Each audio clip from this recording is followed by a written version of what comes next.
Do you know what time it is? It's supernatural story time. And if you're easily scared, and even if you're not, there's only one thing left to do. Just turn off the lights, because these are stories that you listen to only in the dark. Eerie Encounters, Volume 5, Story Number 1. This is incredible due to the fact that I was in California visiting my family. I went to a local bar to hang out with like 7 friends I had grown up with. Well, we come out of the bar late and walk across the street to a parking lot behind the business there. So suddenly this young kid, maybe 10, runs up to us and is petrified and says, "That guy over there, he's trying to pull my pants off. And it's midnight. And what is this kid doing out here?" So I turned and walked closer to the building and bam, I'm knocked out flat from behind. Now at that time, I'm 6'5", 240 pounds or so, and I'm not the biggest of my friends. We were the football players back in the day. I immediately got back up, and all my friends are hauling ass into a bicycle store that the guy that hit me owns. He's way heavy but shorter, and as I ran in the back behind my friends, this guy is running around to get away from us. And being intoxicated, my friends and I just literally destroyed the store. Wrenches from the workbench are being used to destroy all the glass cases in the store. We're ripping expensive bikes from hangers and jumping in down on the wheels and even bending some frames. This guy is screaming and being chased, and I mean, we wrecked that store completely in our rage. So, we head out to the back and tell the kid to come with us, and we plan to go back in the bar while somebody stayed with the kid. Someone called the cops, and they show up as we're coming out of the bar, and the kid tells them that guy, what he'd done, and they go into the shattered business and come out with his guy in cuffs. So come by, the cops say, "By the way, what happened in there?" Because one of the huge picture windows to the front is broken on the street and all the glasses everywhere inside from the cases, etc. And the rest, we just stay. That guy went wild when we came over and punched me and then went on a rampage, wrecking his store. I'll never forget. They turn to the kid and say, "Is that true?" And the kid says, "Yes, sir." They wanted to know if assault charges would be filed, and I said no. I've been in a lot of fights and been hit hard a few times, so it's fine. And I just know they knew we did it. But he's going in for molesting a kid, so they let it go. And as the one cop walks the guy past us, I just reached out behind the cop and kicked the legs out from under the perp, and he face plants perfectly. When the cop lets go and he's cuffed. The cop whips around and I'm 5 feet away, and he looks at me and said, "I saw him trip." Gosh, that was some wild stuff, but I don't know what happened to that dude. But the witnesses, as in us, said he wrecked his own place, so I don't know if he got any insurance for it, but the cops just left the place wide open and just left with him. We didn't bother grabbing anything or go back in, but yeah, sometimes them pervs get caught. In other words, they get caught with what's coming to them. Next story. My sister and I hiked all over our favorite mountain area, not always the same spot. This time we had gone the opposite way of our usual trail that led up from the road. This opposite way took us on a one-lane road over a rushing stream at the bottom of a ravine, and sadly, past ravines on either side of this road that had been used up by people and in area as an illegal dump. Years later, it was all cleaned out by volunteers. It ended near a small area of cultivated fields that was posted against trespassing. There was also large machinery, including a bulldozer, parked along the edge of it. Because of the no trespass signs, we were careful to avoid the cultivated area and machinery, and to stay on a deer trail that began at the bottom of the hill and led up into the hills. It was a beautiful area, lots of wildflowers, and a wonderful little mountain mahogany tree where we encountered a brilliantly colored black-chinned hummingbird. We watched the gorgeous little bird for a while and then went higher. To our surprise, we found ourselves near a huge concrete power pole up there in the wild. From where we were surprised to see that A, the line of power poles led off over the hill far into the distance, and B, beginning about a half mile or so from us, many of them were lying down and the power lines were on or near the ground. My sister asked if I thought it was safe to continue. Now, I was always taught to assume that any power line that is drooping or down is live, and to stay away from it. So my answer was no, I did not think it was safe and we should go back. And that's what we did. Later in the week, I was at my job for a large retail chain. Now, my job wasn't sales related, so it was rare for me to be out on the sales floor. For some reason that day, though, I had gone up to the front of the store near the front doors and cash registers. Suddenly, and without warning, a young man came running at me, grabbed me, and swung me all around. I was stunned and mortified until I realized who he was. Dan, not his real name, a guy I hadn't seen since junior high. It had been at least 15 years since I had seen him, and he told me again and again how delighted he was to see me. He also told me that he recently seen another girl who'd been part of the small group of us who were allowed by the librarian to hang out in the tiny library at lunch every day, and how thrilled he was about it. He was radiant with happiness and hugged me again before he walked out the doors, and he was gone. Fast forward a few weeks. To my utter horror, I saw in one of the local small-town newspapers a tragic story. This young man and his girlfriend had been hiking in the hills above the town. I realized from the description that had been the exact area my sister and I had been. But they kept going. Dan had reached out to lift one of the power lines so that his girlfriend could walk under it and was instantly electrocuted and killed by the live wire. His girlfriend was so unhinged that she stumbled down out of the hills, a good mile or more to the road, and was in such a state that she didn't dare get into the car because she believed she'd died too. She continued to stumble down the road until she thankfully encountered some people who summoned medical help for her and proper authorities to recover Dan's body. I was left to wonder, was he being given the chance to say goodbye to all the people who had mattered to him before he was slated to leave this existence? I don't know. At least that's how I felt. Next story. I used to have this happen to me quite frequently, mostly in my teenage years. It would be after school or after work, all at times where people would be coming home. My stepdad would work side jobs after work and would stop home in between or would run inside real quick and do something before working in the attached garage. The weird thing is that I would never hear the garage door opener, just the opening and slamming of the door to the garage. I would ask my stepdad, and he would just look confused. My mom just played it off like he was messing with me. My mom actually had a great false arrival encounter. She lived in what was a finished attic in my grandparents' and their old Chicago house. My grandfather and his brother-in-law finished it, complete with a living room, a bedroom with 2 beds, and a small full bath. My mom was in the bathroom putting on makeup and thought she was home alone. She heard the door close, movement up the stairs, and shuffling in the room. My mom assumed it was her sister she shared the room with and proceeded to have a conversation while getting ready to go out. She even saw movement in her peripheral vision. As she left the bathroom, she was all alone and nothing had been touched. The creepy part is that the sister she was talking to called after my mom cleared the upstairs. Now, there is a few ghost stories about that attic, though. And let me share a story that happened. Now, that same grandfather who finished up the attic also built a small lake house. It's a public lake with maybe 15 houses around it. We only know 2 families that live on the lake. The last time I was up there was pretty sketchy. I stumbled upon a meth lab in the woods and had a few weird run-ins with this creepy guy when I would go into town. It was me, my now wife, my mom, 11-year-old brother, my mom's cousin, and her 2 teenage kids. We enjoyed our last night with a small fire in the lake and Dutch oven grilled cheese. We packed it up and put out the fire around maybe 10 or 11 p.m. We went inside due to the swarm of mosquitoes that haunt the North Woods in that time of year.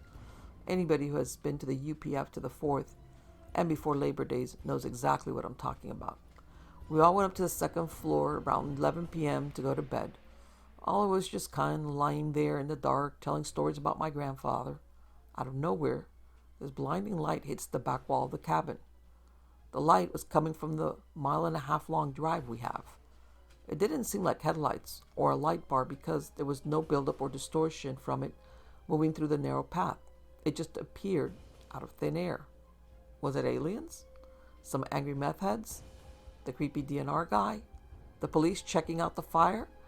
The layout of the house is not at all ideal for the situation. There's only one window on the top floor facing the drive.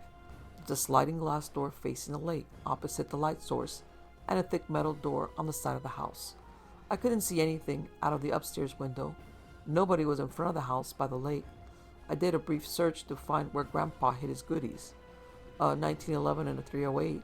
Of course, they were hidden really well, and I wasn't about to turn on all the lights and rummage through the house. After about 5 minutes, the lights just disappeared. There was no noise, just bright light. I asked my neighbors about it, and they saw it through the trees. Nobody knew what it was. Funny story, I went there about 2 years after the incident, and the creepy DNR guy showed up on my property. He saw me crack a beer on my anchored pontoon boat and started chewing me out. I have no idea how he saw me in the middle of the lake. Didn't even ask to see my fishing license, or lack thereof. Next story. Several years ago, up on the main lane, there's this old widow lady who was found dead in her little home. Natural causes. She had lived there for as long as I can remember. Used to see her from time to time crossing the road to her mailbox. Anyway, after her passing, they demolished the little house, and the section of land just remains there. The mailbox and post are still there also. Last summer, I was on my way home from work on the motorcycle. Beautiful summer day. As I was getting closer to where the mailbox sits, I noticed what I think is a mist cloud crossing the road. I slowed down, but didn't stop because as I got closer, it just disappeared. As I rode past that mailbox, I got the most intense smell of sweet perfume. It was just a hint, really, but intense. I kind of smiled to myself and thought of that tiny old lady. Told the wife about it, and she said she could have been her. She reminded me how the older women used to love to wear really sweet-smelling perfume. Never really thought about it again until last Monday. I was driving home in the truck due to its cold. As I got to about the same spot, I again noticed this mist-looking cloud cross the road. I had the window down about halfway and the heater on. As I passed the mailbox again, I smelled what I think is the same perfume.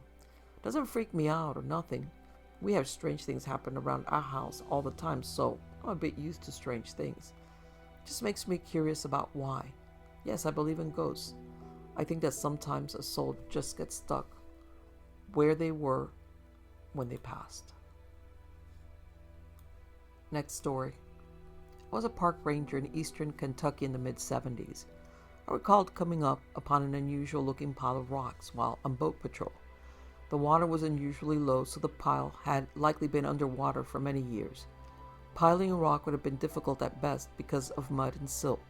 The last time the land had been completely dry was prior to impoundment in the 40s. Even then, it would have been a good bit of work. Historically, low water exposed a number of features, including a small cemetery that had been overlooked during creation of the lake. We were kept busy that summer trying to prevent pot hunting and grave robbery. Robbers dug into 20th century graves looking for ornate coffin hardware. Pot hunting was a much more common occurrence and more financially rewarding. On one patrol, I saw what appeared to be disturbed soil near the top of a bluff. I climbed up only to discover that what appeared to be signs of digging from my boat was accumulated droppings from a vulture roost on an overhead ledge. Fortunately, I was alone and didn't need to explain my mistake to anyone else. Heavy rain that fall put archaeological sites right back underwater. Next story.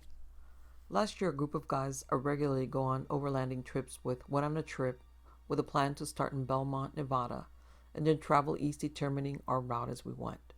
This approach is nothing new to us, and as a norm, we are fully prepared for what may come. Fuel, water, food, communications, etc.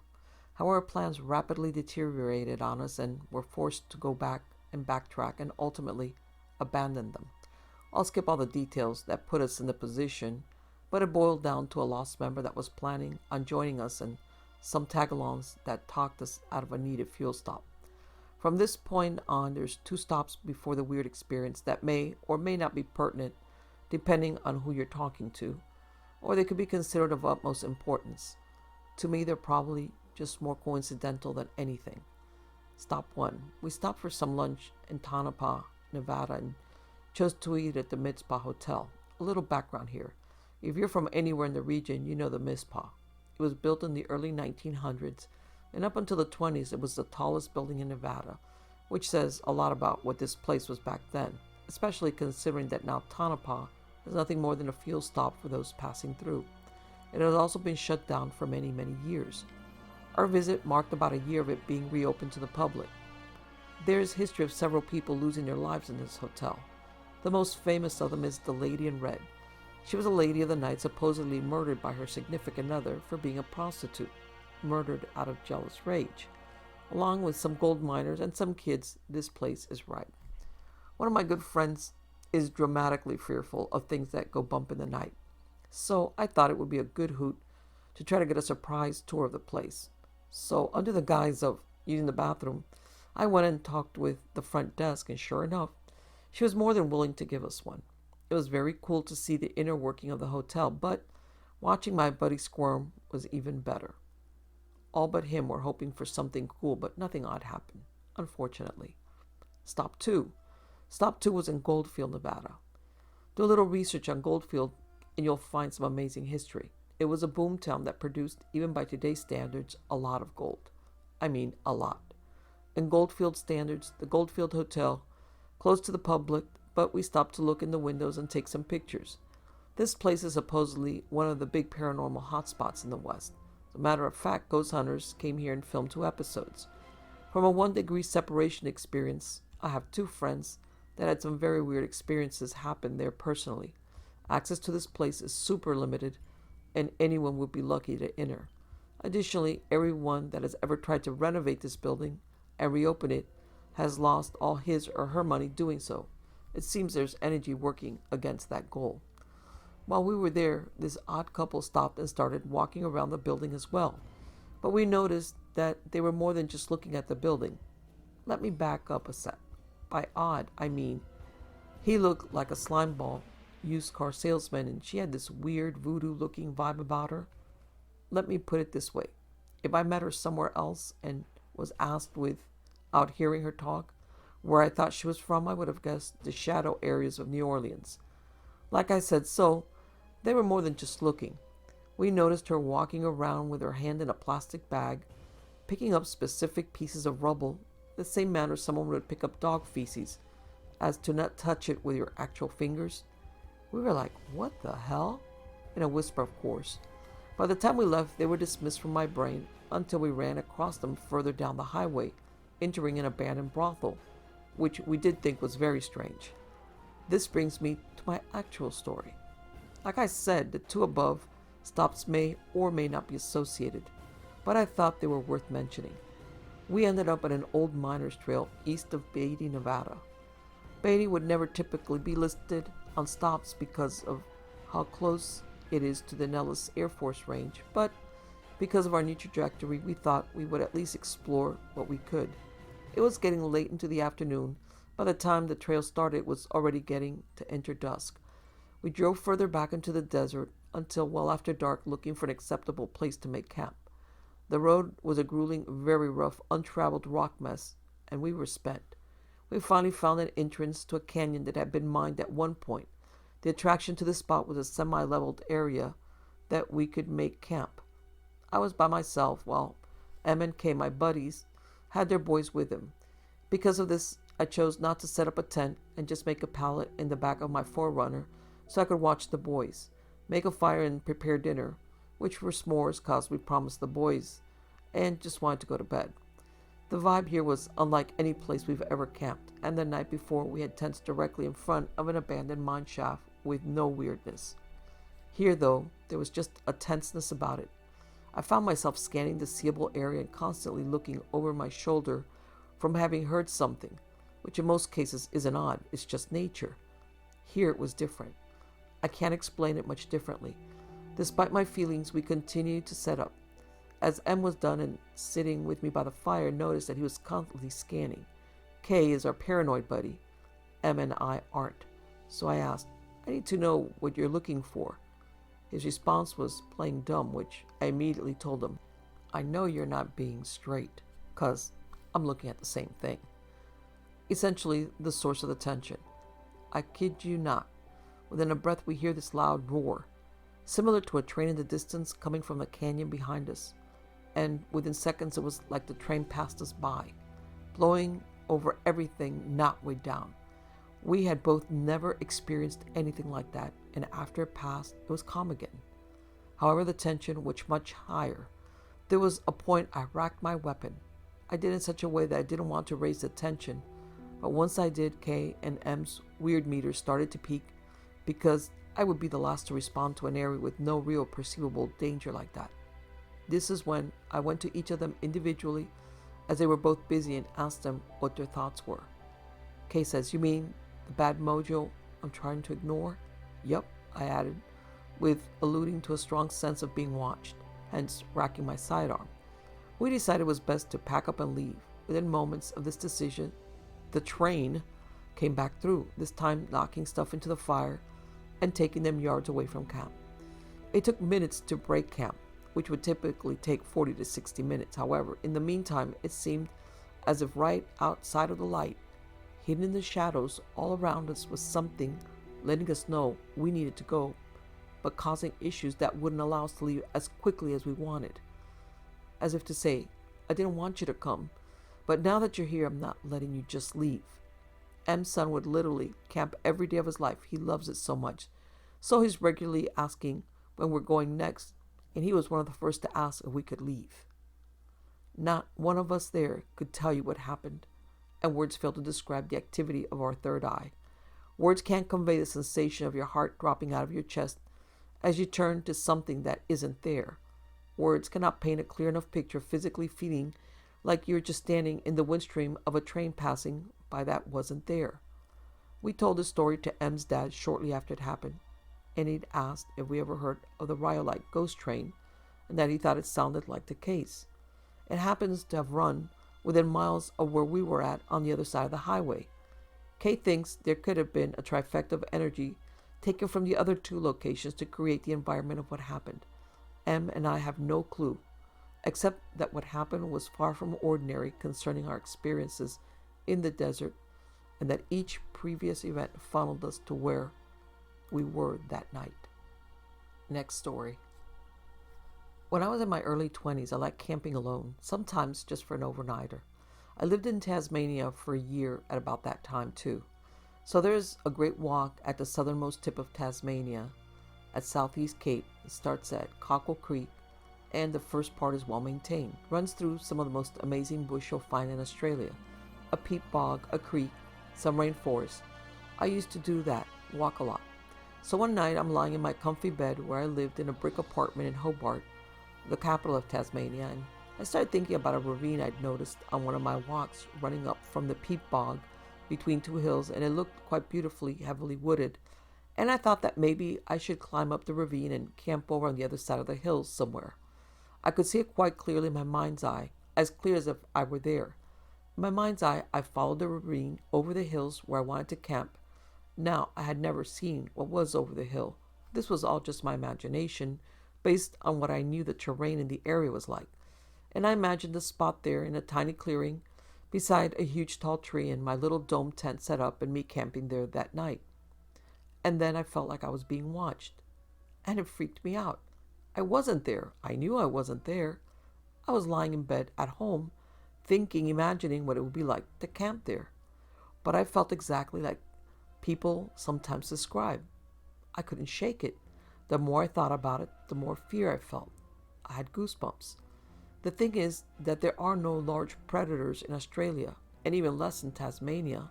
No dingoes or foxes. So I've never been afraid of bears, cougars, wolves, or anything like that. Also, I'm over 6 feet and built like a barrel. I could see this little clearing so clearly in my mind, and I felt like there was something dangerous there, something like a big predator, and it was going to pounce. Anyway, I stopped thinking about it, and it took half an hour before I could shake it off and fall asleep. Needless to say, I never did do that camping trip. I find it really interesting that you don't have to be there to get that feeling. I don't even know if this little clearing really exists or not, but the feeling was real, and my body's response to it was real.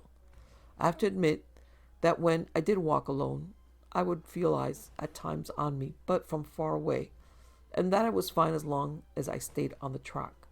I would usually come across another 2 to 6 people in groups of 2 on that track, so I suppose I felt safe because it was well used. I felt this once since, but then not so strongly. This was on the mainland, and the bush in most of Australia is so open that you can see for hundreds of yards around you. But there was a place that I felt something watching me once, but not that it was going to try and attack me. All it was doing was watching. Next story. In 2016, a friend, this happened to him while camping at the Stillwater Tent and Trailer Park in West Pigeon, Ontario, in Thunder Bay. He woke up in the middle of the night to what he said were two grays. He couldn't move or scream, and the last thing he remembered was a sharp pain just above the clavicle next to the neck. When he came out of the tent in the morning, one of his fishing friends was alarmed at blood, which was on his t-shirt and on his shoulder. When they inspected his sleeping bag, they found more blood. They took him to the provincial hospital, where one of the doctors said that something had punctured his skin and went alongside the muscle at about 2.5 centimeters. The hole was about 2 millimeters and scabbed, and an x-ray showed something the size of a 1206 surface mount resistor was at the bottom of the puncture. He elected to wait and have it removed back in the States. It took 2 days to get back to Indiana, and then another day for him to see the doctor, which confirmed the object was there. They decided to remove it 2 days later in an outpatient procedure at Parkview in Fort Wayne. The morning of the procedure, he woke to find more blood on his sheets and pillow and went to a 10:45 a.m. appointment. When the doctor did a scan to confirm location of the piece for removal, it was no longer there. It was in tissue at a location where it could not have moved by itself, and the doctor noted that the penetration into the body showed trauma, as if something had been put in him again, which disturbed the tissue, which was in the process of healing. Yet the skin penetration at the surface showed recent scarring, which one would expect of a wound 3 months old. Ron now sleeps with a proximity alarm and an IR alarm, which has gone off once since the event. Since then, he now sleeps with a revolver on the nightstand. Since 2016, he's never had another problem, but in 2017, he had a full scan of the upper torso, which confirmed no foreign material in his body. And since that event, he will only go fishing with the guys if they are all in the same tent together. Next story. Well, after Katrina, I spent a year working with FEMA, working law enforcement in Hancock County, Mississippi, Ground Zero. I was assigned to patrol the so-called buffer zone around Stennis Space Center, 218 square miles of woods and swamps, no buildings allowed. Back in the early 60s, they took the land, closed and bulldozed 5 towns, but NASA maintains 9 cemeteries scattered through there. The idea was, when they lit off the Saturn V boosters, if it blew, there would be no civilians. I had a 4-wheel drive and, of course, the night shift. Now, 218 square miles doesn't sound huge, but there are no lights. I'm the only person, supposedly, to be out there, and it's dark. Being only about 40 miles from New Orleans, it's an ideal for dumping stolen cars. At least once a week, I'd find one burning. My take was, since I'd seen no one in those little roads, those little burners, they were just out there watching my happy butt stopping to call fire. New Orleans is also home to voodoo, and those 9 graveyards dating back to the early 1800s were prime. I had to eyeball each one twice a night, one way in, one way out, and I'm out there by my lonesome, finding black, white, and red candles melted into some 150-year-old tombstone, and the wax was still warm. Talk about feeling eyes on you. 200-year-old live oaks drooping with Spanish moss, and knowing there were multiple freaks watching me. For all I know, they wanted to cook me or some such. After I finished my contract, was getting ready to leave, the shift lieutenant told me I was the only zone deputy who stayed a full year and continued to patrol. I didn't know they had GPS on my truck, and they watched these other guys go chicken shit and log patrols that didn't occur. I'm too dedicated to let zombies scare me if what I told about them is true. I begun getting out with so many firearms. Walking was a challenge. Strange place out there, and glad my contract finally was over. Next story. It was 30 minutes past legal sunset. Darkness descended into the hardwoods, filling the valleys first, then topping the ridge. The golden hour had come and gone, and I hadn't seen a single deer that evening. I was 13, and it was my first season hunting alone. Up until this point, I had always been with my father or an older sibling. I stood up from the blowdown I had been sitting on, cleared my firearm, a Marlin 30-30, put it on safe and slung it over my shoulder, prepping for the half-mile walk back to our camp set up on the next ridge. I had a 200-yard walk through the forest down the ridge I was on to an old logging road at the base of the next ridge. From there, just follow the road up the hill to our camp on top of the ridge. I remember the first part of the walk being uneventful. I made it down the hill with no problem. Cedar trees choked both sides of the logging road, springing up to claim the sunlight provided by unexpected break in the canopy. Once I reached the cedar thicket, I knew the road was only a few yards ahead of me. By this time, I had fished a small flashlight out of my pack. It wasn't much of a light, but would cast enough light to keep me from tripping over anything or rolling an ankle. When I reached the cedar trees, that's the first time I heard the high-pitched laughter coming from the ridge behind me.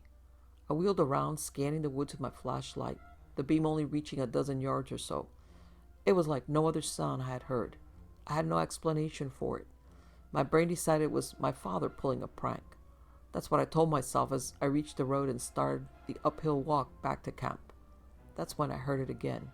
A high-pitched cackle. This time further up the ridge, 100 yards from where I had heard it last time. Way too far for someone to have walked in the time allowed. The idea of a prank quickly left my mind. Visions of devils and demons filled my brain. Blair Witch, maybe? At this point, the 30-30 was off my shoulder and in my right hand, feeble light still in my left, guiding my way. The high-pitched laughing cackle continued as I trudged up the hill, always changing locations, seeming to never be in the same place twice, always changing positions, always close, but never close enough for me to see the source of the noise.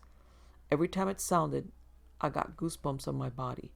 My hair stood on end and I became more and more frightened.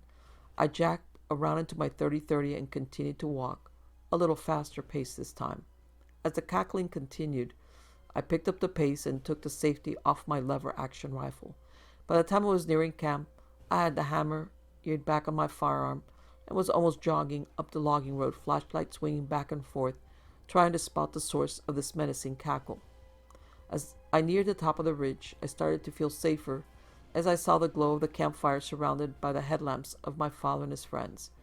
The cackling laughter seemed to sense the presence of more seasoned men and started to lag behind, staying in the depths of the forest, not coming closer to the camp. Once in the light of the fire, I stopped to catch my breath and took the time to clear my firearm once again. The cackling laughter could barely be heard now, moving back into the forest, soon fading out to nothing. I acted as normal as I could, going about getting dinner, hanging out by the fire. It wasn't until I had my father alone, later that evening, that I told him what I had experienced.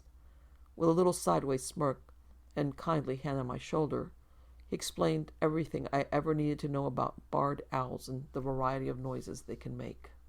Except the fact that I can't understand why that owl was following me all the way through my walk.